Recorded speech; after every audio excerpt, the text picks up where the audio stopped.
कामयाब हो सके।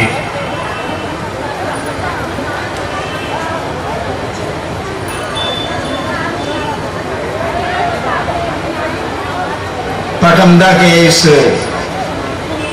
मैदान में आपने शिव गुरु महोत्सव का आयोजन किया और मेरा सौभाग्य कि इस कार्यक्रम में मैं आप आया। ये जो कार्यक्रम हो रहा है, ये जो आयोजन चल रहा है, इसका उद्देश्य है कि जिस महादेव की पूजा, जिस शिव की पूजा हमारे आपके खानदान में कई हजार वर्षों से होती चली आई है, वो गुरु भी हैं और उनको बड़ी आसानी से अपना गुरु बनाया जा सकता है। इस मंच पे कोई गुरु नहीं है, कोई उपदेश भी नहीं होगा। हम सभी महादेव को अपना गुरु मानते हैं, शिव हमारे गुरु हैं और इस आयोजन में शिव के गुरु स्वरूप की चर्चा होती है। हम कोशिश करते हैं कि शिव गुरु हैं, इस बात को सुनाया जाए, समझाया जाए और समझा भी जाया जाए।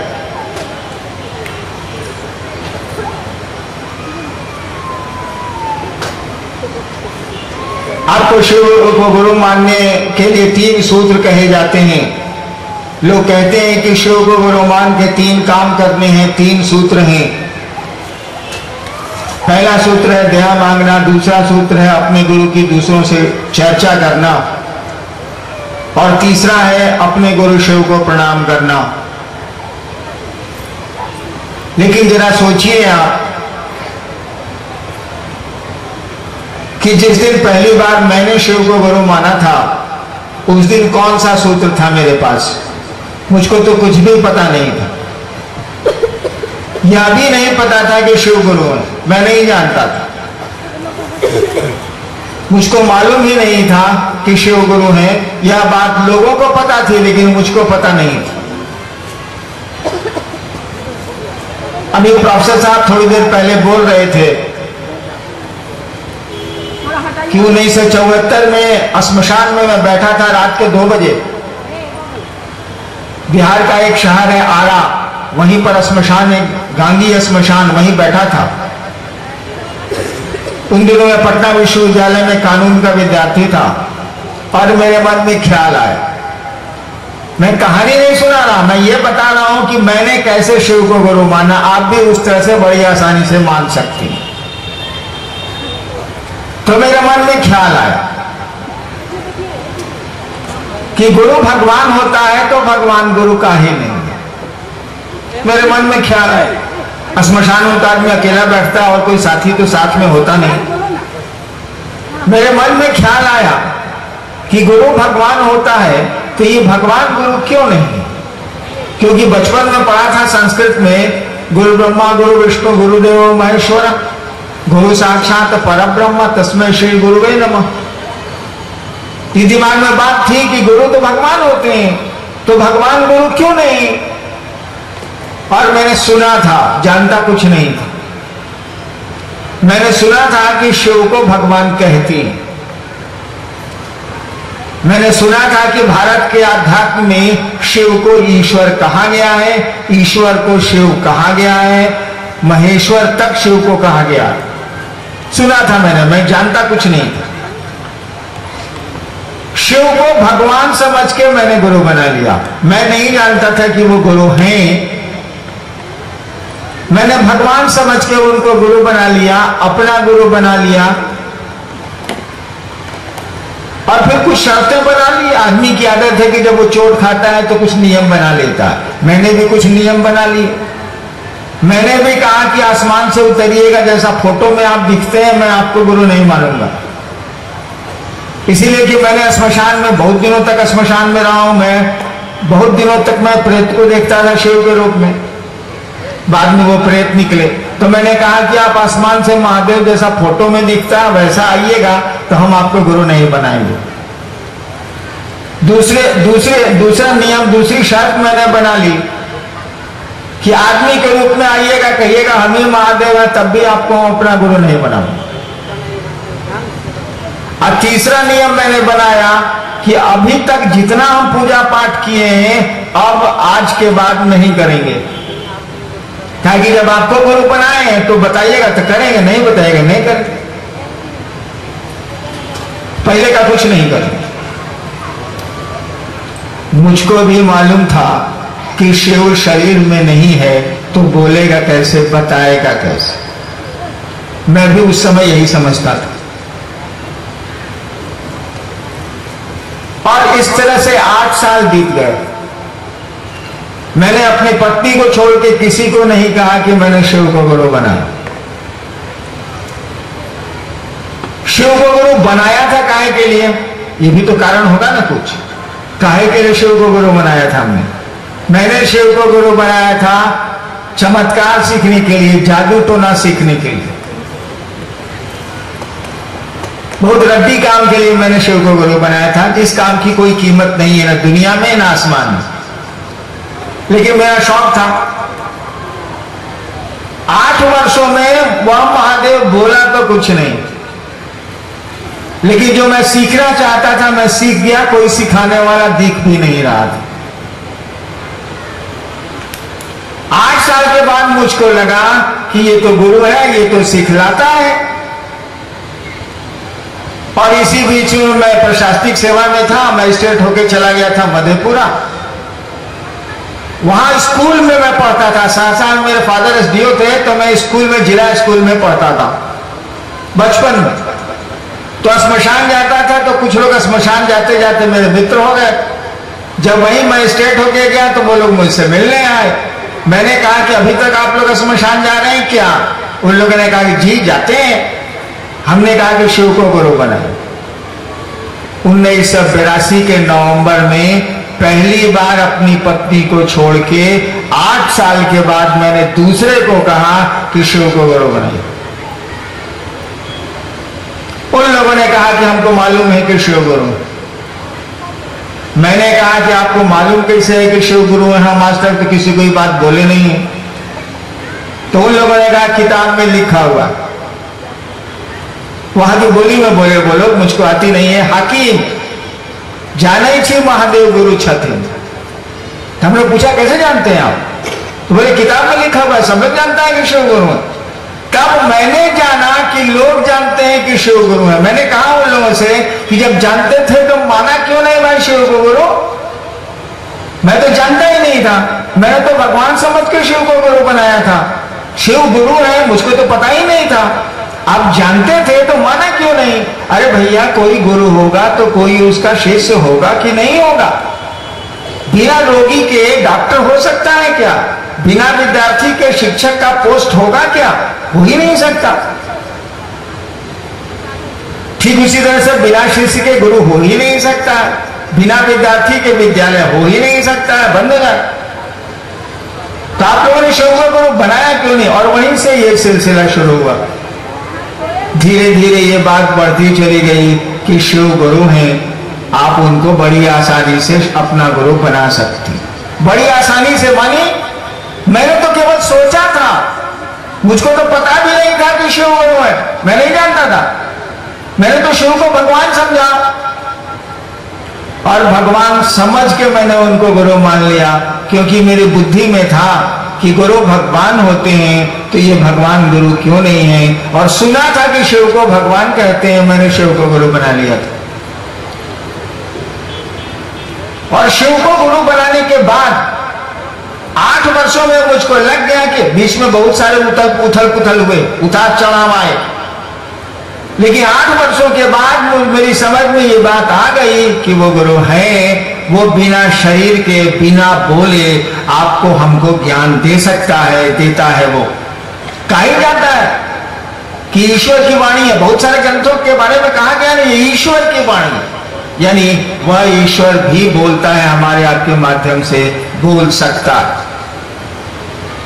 तो शिव को गुरु बनाने के सूत्र तो बाद में आए, और ये सूत्र कुछ नहीं है, ये 3 काम कुछ नहीं है। हमारे आपके इस विचार को कि आमीन नटराजेर चेला, रविन्द्रनाथ ठाकुर ने कहा था ना, आमीन नटराजेर चेला, मैं शिव का शिष्य हूं। आमीन नटराजेर चेला, चित्ता का शेर देखची खेला, बांधन खोलेर सीखची साधन, बंधन खोलने का तरीका सीख रहे हैं। बांधन खोलेर सीखची साधन, महाकालेर त्रिशूल नाचे। तो ये कि शिव मेरे गुरु है, आमीन नटराजेर चेला, ये बात आप भूल नहीं जाइए। भूलिएगा तो रिश्ता खत्म होगा। आप बेटे को बॉम्बे भेज दीजिए पढ़ने के लिए और भूल जाइए, मुश्किल हो जाएगी। किसी से रिश्ता बना के भूल जाइए, रिश्ता खत्म हो जाएगा। ट्रेन में रिश्ता बनाते हैं दोस्त का, रात भर की यात्रा में, सुबह यात्रा खत्म, दोस्ती खत्म, भूल गए आप, दोस्ती खत्म। तो ये 3 सूत्र कुछ नहीं है, हमारे आपको ये बात याद रखने के लिए, याद दिलाने के लिए है कि शिव हमारे गुरु हैं, मेरे गुरु हैं वो महादेव। इसी के लिए 3 सूत्र हैं। इसी के लिए हम लोगों ने कहा कि भैया जब आपको मौका मिले मन ही मन उस शिव को प्रणाम कर लीजिए, दया मांग लीजिए। बोलने की भी जरूरत नहीं है, क्योंकि बोलने से तो काम चलेगा नहीं। ये माइक हटा दीजिए, मेरी बोली आप सुन ही नहीं सकते हैं, बोलने से तो काम नहीं चलेगा। मशीन मेरी आवाज को आप तक पहुंचा रही। जब भी मौका लगे उस महादेव से ये सब संप्रेषित करिए, उस महादेव को ये कहिए कि आप मेरे गुरु हैं, हम पर दया नहीं करिए। इस बात को कहने में क्या दिक्कत है? इसमें कौन सी शर्म की बात है? उससे बड़ा तो गुरु होता नहीं, ईश्वर है वो, उससे बड़ा तो गुरु हो ही नहीं सकता। ईश्वर से बड़ा तो कुछ भी नहीं हो सकता, गुरु भी नहीं हो सकता। तो ये बात कहने में कि हे शिव आप मेरे गुरु हैं, मुझ पर दया करिए। जब भी मौका मिले बड़ी आसानी से आपके विचार को ये आवृत्ति देता है, विचार को फिर वापस लाता है कि शिव मेरे गुरु हैं। दूसरा आप लोगों ने कहा कि दूसरों से गप करिए, दूसरों से शिव गुरु हैं आपके, दूसरों के हो सकते हैं, इसकी चर्चा करिए, इसका गप करिए। तीसरा हम लोगों ने कहा कि अपने गुरु को प्रणाम करिए, प्रणाम करने की कोशिश करिए। प्रणाम तो होता नहीं है, क्योंकि प्रणाम के लिए होना चाहिए, काम के लिए तो प्रणाम नहीं हो सकता है। अगर काम के लिए प्रणाम किया जाए तो वो प्रणाम नहीं है, वो नमन नहीं है, मन नहीं झुका है, व्यापार कर रहा है। तो काम के लिए तो प्रणाम नहीं है, हम लोग तो काम के लिए प्रणाम करते हैं। प्रणाम के लिए हमको आपको प्रणाम करना चाहिए। तो इसलिए हम लोग कहते हैं कि अपने गुरु को प्रणाम करने की कोशिश करिए, चेष्टा करिए।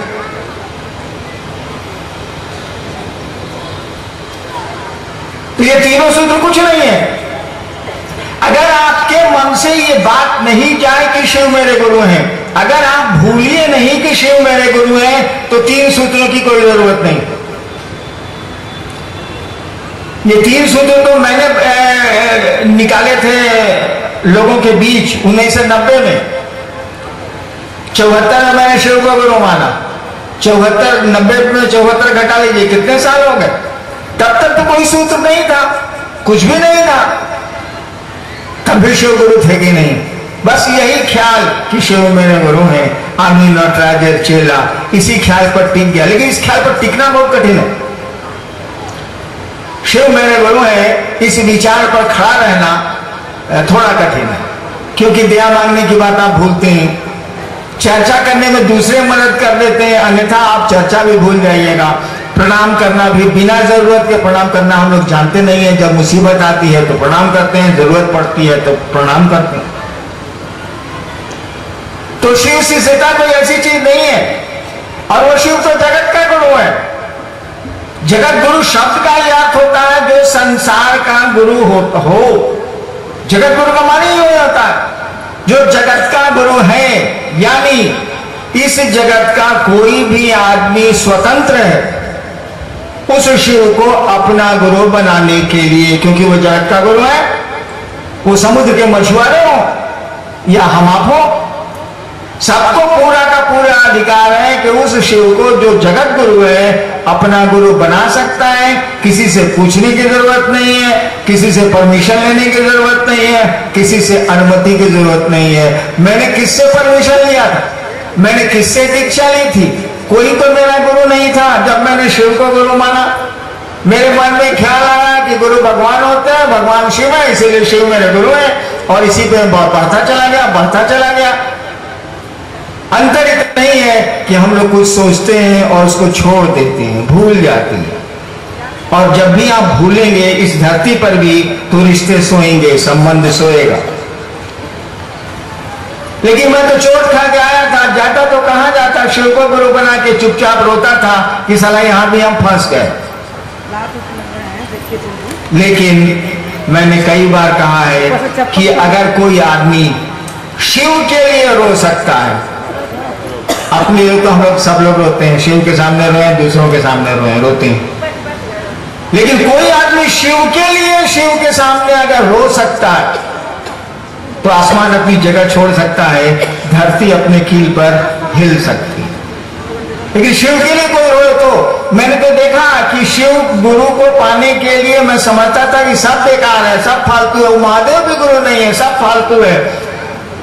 और जब आदमी का कोई बस नहीं चलता है ना, और उस काम को करना चाहता है वो, तो वो रोता है, उसको तकलीफ होती है। कोई आपकी प्रिय चीज छूट रही है और आप कोई उपाय नहीं कर पा रहे हैं उस प्रिय चीज को रखने का, तब आप रोएंगे, मातम मनाएंगे, दुखी होंगे आप कि मेरी प्रिय चीज छूट रही।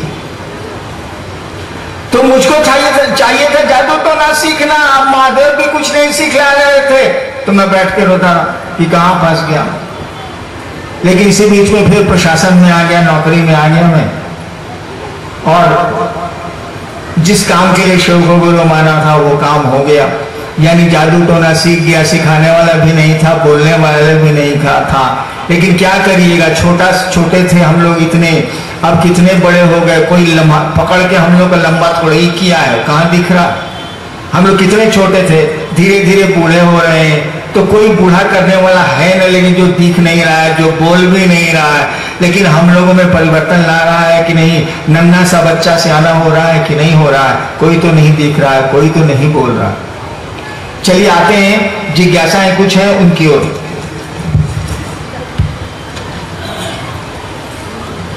पटौदा के 24 गुरु भाई ने सम्मिलित रूप से कुछ जिज्ञासाएं आपके पास भेजी हैं। 24 एक साथ 24 आदमियों के हस्ताक्षर है, जिज्ञासा 10 है।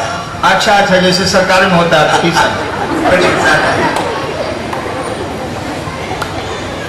पहली जिज्ञासा है कि शिव का परिचय क्या है।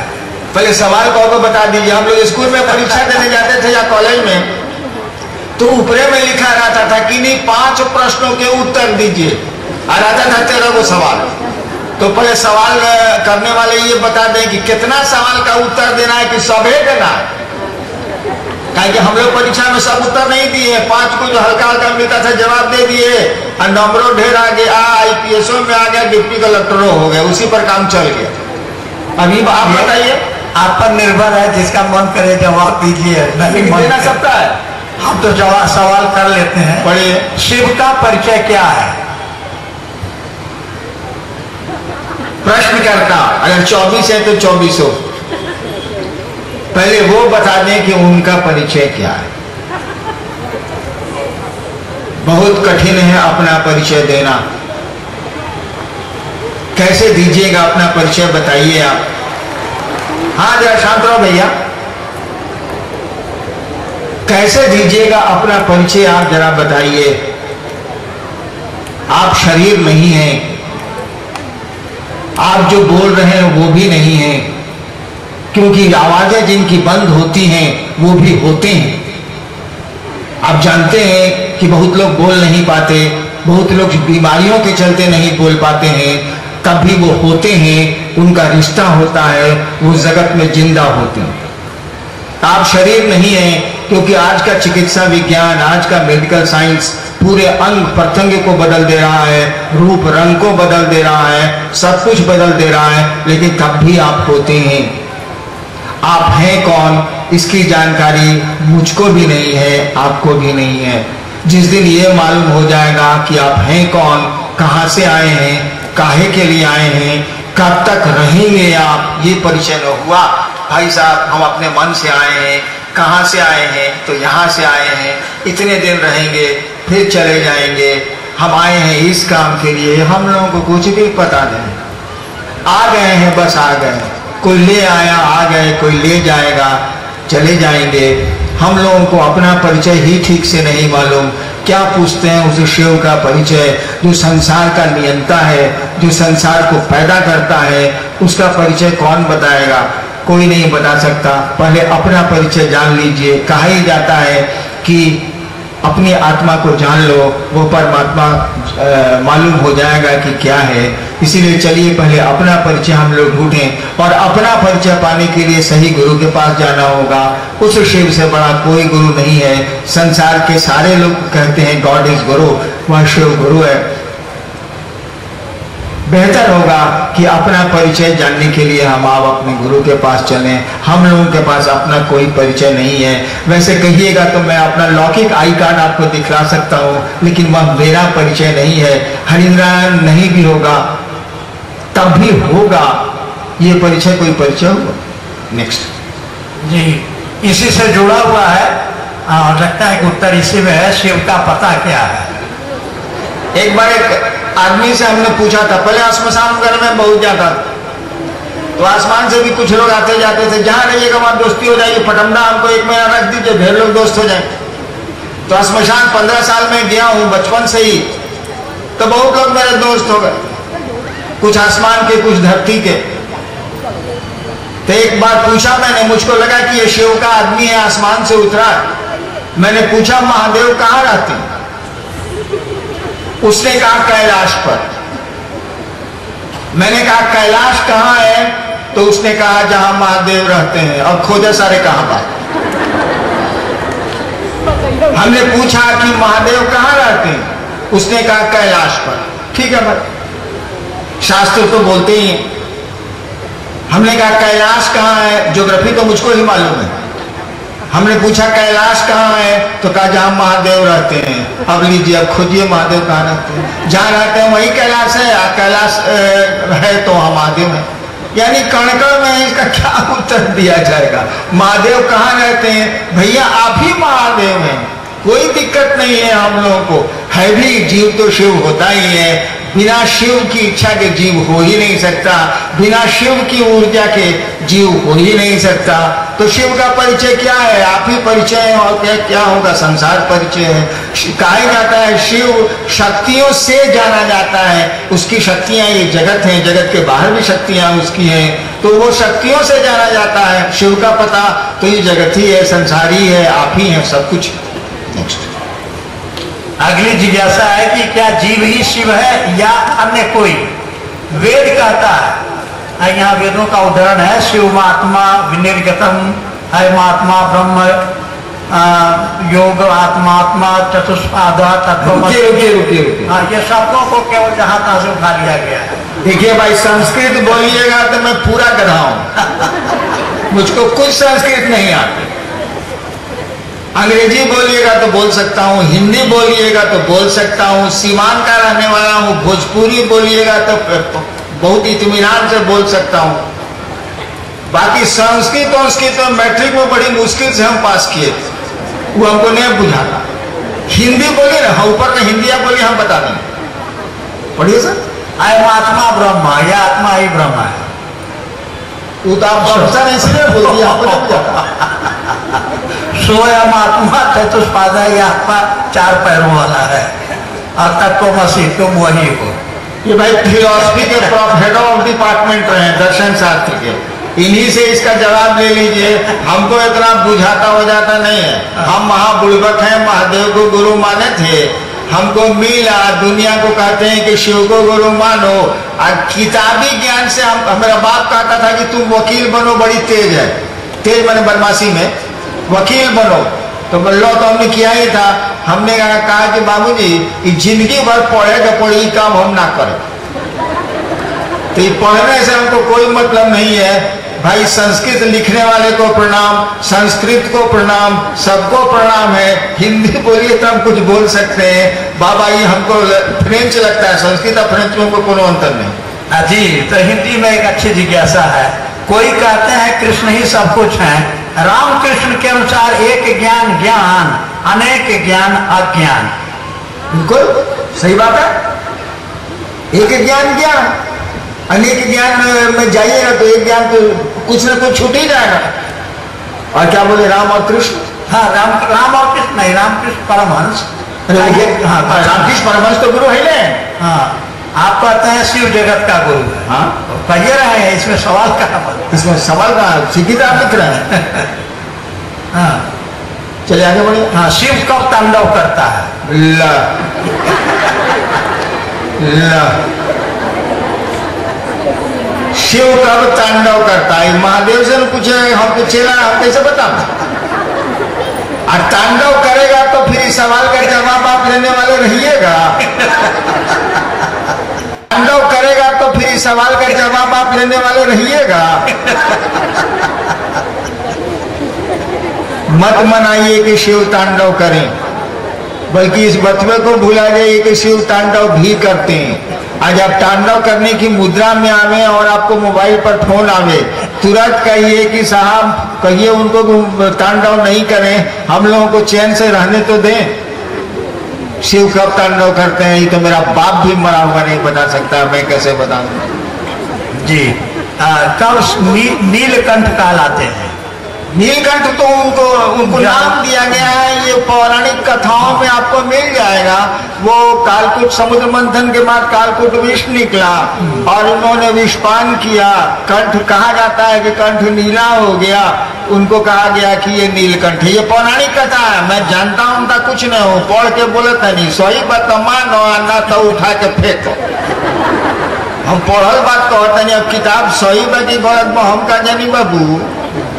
अगली जिज्ञासा आपसे ही है जुड़ी हुई। आपने शिव को किस ज्ञानेंद्रिय से प्रत्यक्ष किया? किस ज्ञानेंद्रिय से प्रत्यक्ष किया? ज्ञानेंद्रिय कौन है भाई? आंख, नाक, कान, जीभ, त्वचा।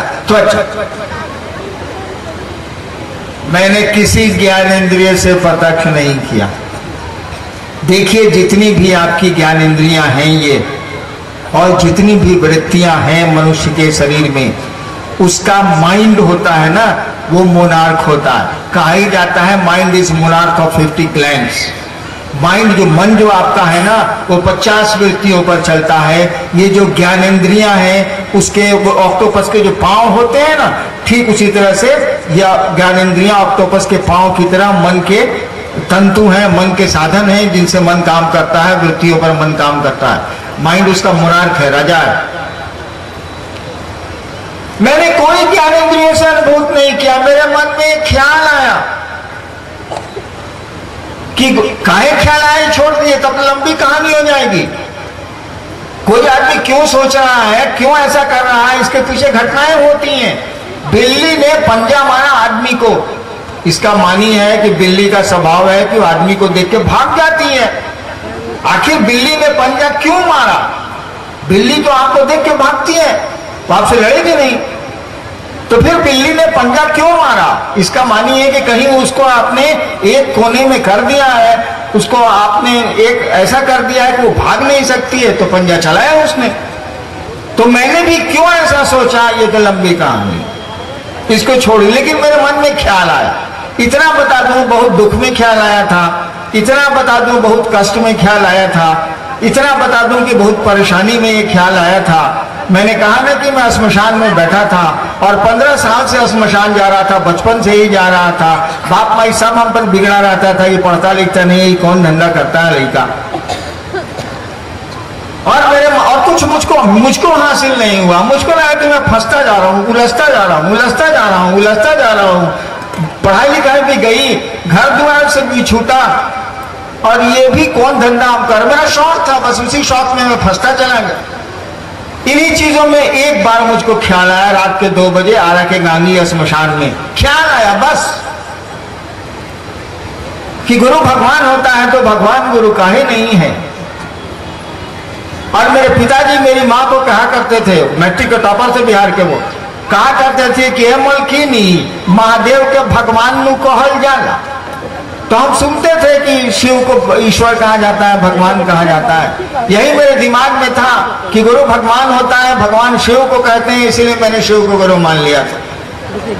अब कौन ज्ञानेंद्रिय मेरी काम कर रही थी तो ये तो मैं नहीं जानता, लेकिन मन जरूर काम कर रहा था। मेरे विचार, कहा कि मन विचारों को पैदा करने की मशीन है, मेरे विचार में आया था और इस विचार पर मैं खड़ा रह गया, और वो भी लाचारी में खड़ा रह गया, कोई शौकिया में नहीं खड़ा हुआ था। आखिर मैं कहाँ जाता, सब जगह से तो घूम फिर के थक हार के शांत क्लांत में बैठा था, मैं कहाँ जाता। मैंने शिव को गुरु मान लिया, और शिव को गुरु मानने के बाद भी कुछ हासिल जब नहीं होने लगा तो मैं बैठ के रोता था कि कहाँ मैं फंस गया इस दुनिया। इसीलिए मुझको तो ये पता नहीं कि किस ज्ञान इंद्रिय ने काम किया, लेकिन मेरे मन में ख्याल आया था, मैंने आपको पहले ही सुनाया। नेक्स्ट जी, आखिरी है इनकी जिज्ञासाओं में से, शिव ज्ञान नेत्र कब खुलता है? शिव ज्ञान नेत्र कब खुलता है? ये तो मुझको पता नहीं, लेकिन आपका ज्ञान नेत्र सही गुरु के शरण में जाने के बाद ही खुलेगा, सही गुरु के आश्रय में जाने के बाद ही खुलेगा। और इसीलिए श्लोकार बोलते हैं कि अज्ञान तिमिरांधस्य ज्ञानांजन शलाकया चक्षुरुन्मीलितम येन। इसकी व्याख्या तो मैं नहीं करूंगा, संस्कृत है, सुना मैंने। ज्ञान के चक्षु तो खुलते हैं गुरु की दया से, गुरु के सानिध्य में जाने से, गुरु के आश्रय में जाने से। और हम लोग कहते हैं कि शिव से बड़ा गुरु नहीं हो सकता है, ईश्वर है वो, उनको गुरु मानिए। और सबसे बड़ी बात, पुट टू टेस्ट एंड जज बाय रिजल्ट्स।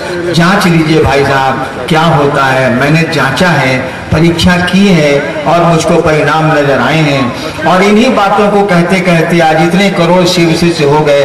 मैं तो 32 साल 33 साल सरकार में था, मैं कहाँ जाता था, लेकिन शिव शिष्यों की संख्या बढ़ती चली गई, बढ़ती चली जा रही है। इसका कारण कुछ भी नहीं है, एक ही कारण है कि इस काम में परिणाम है, रिजल्ट है, नतीजा है, वो गुरु हैं। और एक जंगलों में एक एक आदमी जो उनको गुरु मानता है उस पर परिणाम उतर रहे हैं। मैं तो कहीं नहीं जाता, बहुत कम ही जगह जाता हूँ, और वो तो शिव को गुरु मानता है, हम लोग शिव को गुरु मानते हैं। रिजल्ट तो शिव को गुरु मानने में है, रिजल्ट ओरिएंटेड है। ये बात आपको माननी चाहिए, आपको जांचनी चाहिए। तो है थोड़ा समय से हो गया तो हो गया। पटमदा का ये शिव गुरु महोत्सव आए, मुझको अच्छा लगा। रास्ता भी खूबसूरत है, लोग भी खूबसूरत हैं। झारखंड में अमूमन जहां जाइएगा तो बहुत आपको शांति मिलती है, शांति से लोग सुनते हैं। बिहार तो मैं जा ही नहीं सकता, वहां इतने लाखों की भीड़ इकट्ठी हो जाती है कि वो बिहार यूपी के कार्यक्रम मैंने बंद कर रखे हैं। कुछ दिनों के बाद जो भीड़ इकट्ठी होती जा रही है, अब झारखंड में भी कार्यक्रम बंद होने के लक्षण पैदा हो रहे हैं। चलिए आप इस महोत्सव में आए। आप जानते हैं कि मैं महादेव का चेला हूँ, महादेव खुद ही निहंग है, महादेव का चेला भी निहंगी होता है। फिर भी मैं अपने गुरु शिव से ये प्रार्थना करता हूँ कि आपका जीवन सुखमय हो, शिवमय हो, आप सचमुच में शिव के शिष्य बने। और अगर मेरा बस चले तो अनधिकार